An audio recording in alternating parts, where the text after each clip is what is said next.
We could be standing on the edge of a huge generational change in the global economic system. The very rules of trade and finance that have shaped our world for decades, they might be completely rewritten. So what would that even look like? And what's really driving this massive shift?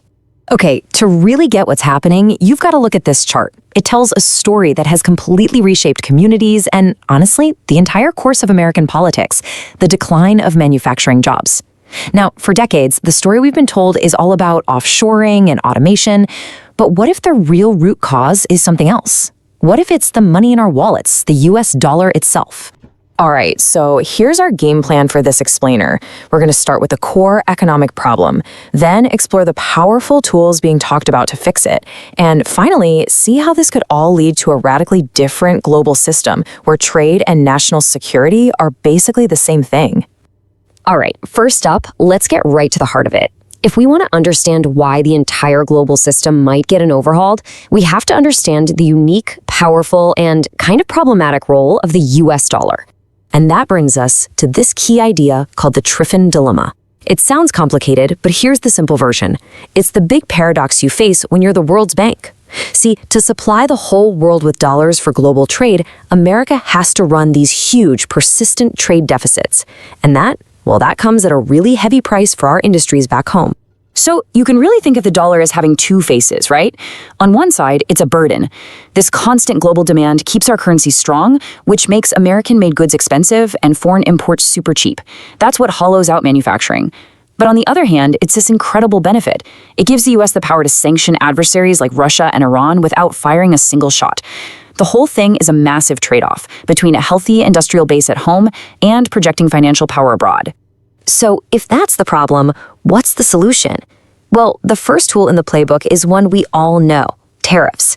We saw them used a ton back in 2018, 2019, and they're almost certainly the first step in any new restructuring effort. So here's the big question with any tariff, right? Who actually ends up paying the bill? Is it American consumers through higher prices at the store? Or does the country that's exporting the goods, like China, end up footing the bill? The answer, as it turns out, pretty much all comes down to what happens in the currency markets. So check this out. You basically get one of two totally different outcomes. If the foreign currency gets weaker to cancel out the tariff, that's called currency offset, then prices for you and me don't really go up. The foreign nation effectively pays for it through their weaker currency.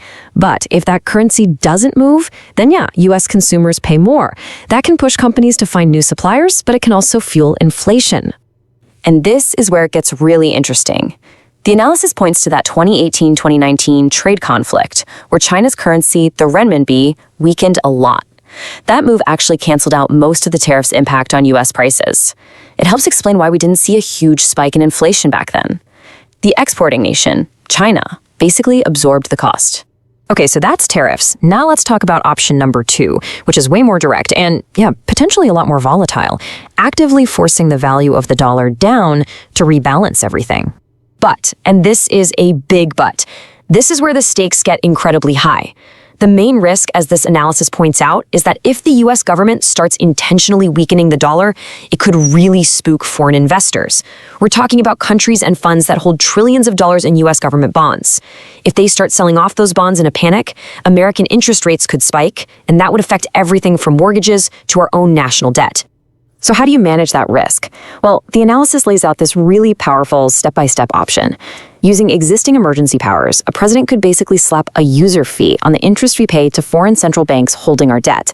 This makes it less appealing for countries like China to hoard dollars just to keep their own currency weak. The key would be to start small and, importantly, treat your friends differently than your adversaries.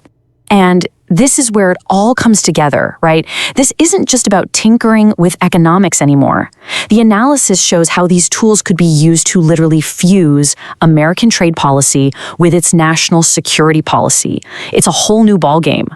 So picture this, a system where countries get sorted into different tariff buckets. And to get a low tariff rate, it's not just about playing fair on trade anymore. You've got to be a good security partner. Are you paying your NATO dues? Are you helping sanctioned countries? Are you siding with China and Russia? This kind of scorecard would create a really powerful reason for allies to share the security burden. What this all boils down to is a massive philosophical shift. It's basically a rejection of the last 40 years of globalization. It says that access to the world's biggest and richest consumer market isn't a right you're just given. No, it's a privilege that has to be earned both economically and geopolitically. Okay, so how would something this big actually happen? Well, the analysis doesn't suggest it would happen all at once. Instead, it lays out a pretty clear, step-by-step sequence that's designed to manage all the risks along the way. So the most likely path forward seems to start with tariffs. They're familiar, they actually raise money, and most importantly, they create leverage. Then you use that pressure to try and force new negotiations. And only if that fails, only then would you put the really high-stakes currency moves on the table. It's a final option. So, for anyone watching the markets, this is the really crucial takeaway. Because tariffs, like we saw, tend to make the dollar stronger, the first phase of this whole restructuring would likely see the dollar rise. Any direct action to weaken the dollar would come much, much later, if it comes at all. In short, expect it to be dollar positive before it ever becomes dollar negative. So what does all this mean?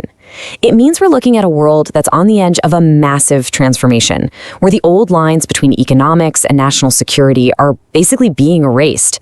And it leaves us with one final, pretty provocative thought. The global system is actively being re-engineered. The only question left is, who's going to be holding the blueprints?